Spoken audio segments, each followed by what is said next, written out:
Assalamualaikum semuanya. Ketemu lagi dengan Ibu Kartika. Pada pertemuan kita kali ini, kita akan membahas mengenai alat reproduksi pada manusia. Hari ini kita akan fokus membahas mengenai alat reproduksi pada pria dan proses spermatogenesis.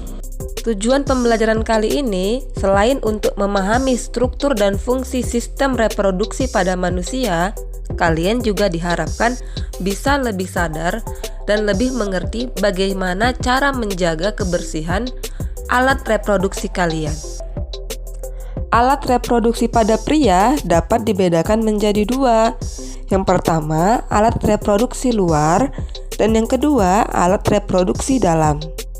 Organ reproduksi luar pada pria terdiri dari penis dan skrotum. Di dalam penis terdapat saluran uretra yang berfungsi sebagai saluran urin dan saluran sperma. Skrotum berbentuk seperti kantung yang di dalamnya terdapat testis.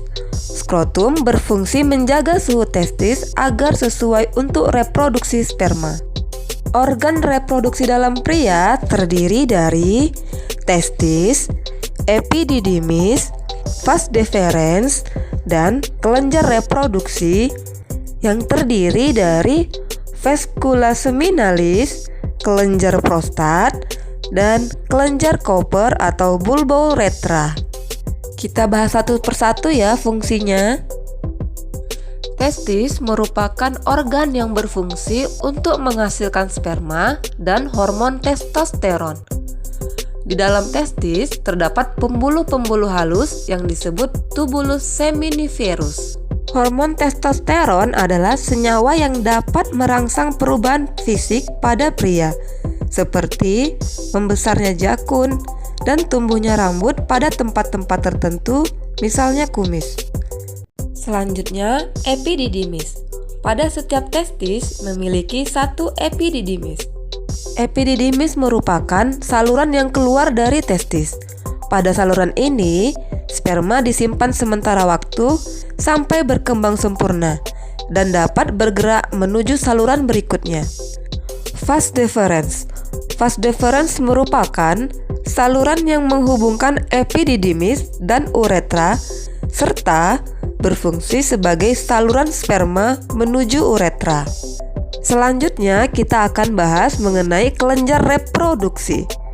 Kelenjar reproduksi berfungsi untuk memproduksi getah atau cairan yang nantinya bercampur dengan sel sperma menjadi cairan mani atau semen. Kelenjar reproduksi pada laki-laki terdiri atas vaskula seminalis, kelenjar prostat, dan kelenjar Cooper. Vaskula seminalis merupakan struktur yang berbentuk seperti kantong kusut kecil yang letaknya di belakang dari kantong kemih. Kelenjar ini menghasilkan cairan yang bersifat basa atau alkali yang mengandung fruktosa, hormon prostaglandin, dan protein pembekuan. Kelenjar prostat berfungsi menghasilkan cairan keputih-putihan dan mengandung beberapa zat seperti asam sitrat yang digunakan untuk menghasilkan energi, beberapa enzim yaitu pepsinogen, lisosim, dan amilase, seminal plasmin yang berfungsi sebagai antibiotik untuk membunuh bakteri dalam saluran reproduksi. Yang terakhir, kelenjar Cooper atau bulbouretra menghasilkan lendir dan cairan yang bersifat basa. Cairan ini berfungsi melindungi sperma dengan cara menetralkan urin yang memiliki pH asam serta melapisi uretra, sehingga mengurangi sperma yang rusak selama ejakulasi. Selanjutnya kita akan bahas tentang spermatogenesis. Proses pembentukan sperma disebut dengan spermatogenesis. Pembentukan sel sperma terjadi di dalam tubulus seminiferus. Kata tubulus berarti saluran-saluran, sedangkan kata seminiferus berasal dari kata semen yang artinya sperma. Jadi, tubulus seminiferus adalah saluran yang panjang yang berkelok-kelok tempat pembentukan sperma.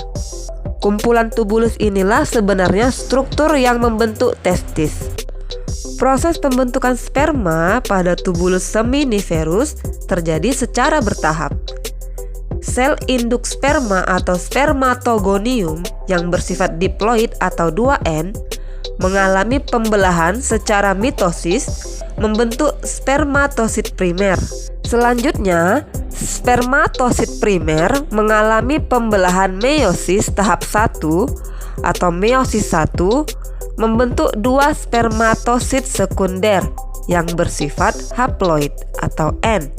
Spermatosit sekunder kemudian mengalami pembelahan meiosis tahap 2 membentuk spermatid yang bersifat haploid. Akhirnya, spermatid mengalami diferensiasi atau berkembang sehingga terbentuk 4 sel sperma atau spermatozoa yang matang. Dalam satu hari, testis bisa menghasilkan 200 sampai dengan 300 juta sel sperma. Wow, banyak ya. Nah, sekian dulu untuk pertemuan kita kali ini. Kita sambung lagi di video berikutnya, yaitu alat reproduksi pada wanita. Semoga ilmunya bermanfaat. Selamat pagi.